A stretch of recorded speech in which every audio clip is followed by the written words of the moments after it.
Okay, so the aim of today's lesson is to make sure that we're using our adverbials of time phrases, okay? So we need to make sure we get them in this task. So we're going to, in order, write sentences or steps about how to make a pancake. Now, you should have watched the video before you complete this task. So we've got the muddled steps about how to make a pancake here. We've got some adverbials of time. Now you'll notice that there are some one word adverbials of time, but there are also some phrases here, some adverbials of time phrases, which we need to get into our steps today.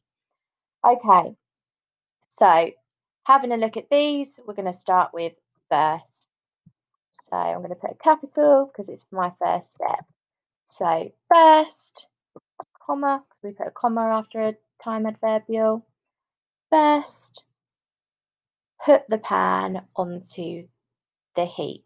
Okay, first place. I'm going to use a better imperative verb than put. So place pan on the heat. Okay, full stop. Number two. Okay, I've used this now, so I could highlight this to help me remember what I've used. And I've used this, put the pan on the heat. Okay, so what was the next step? The next step was to pour half a ladle full of butter into the pan.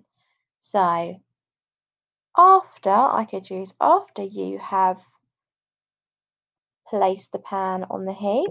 So my time adverbial is going to be a time adverbial phrase this time, which is what we want. After you have placed the pan on the heat, then I put my comma at the end of my adverbial of time. Pour half a ladle full of butter into the pan. Okay,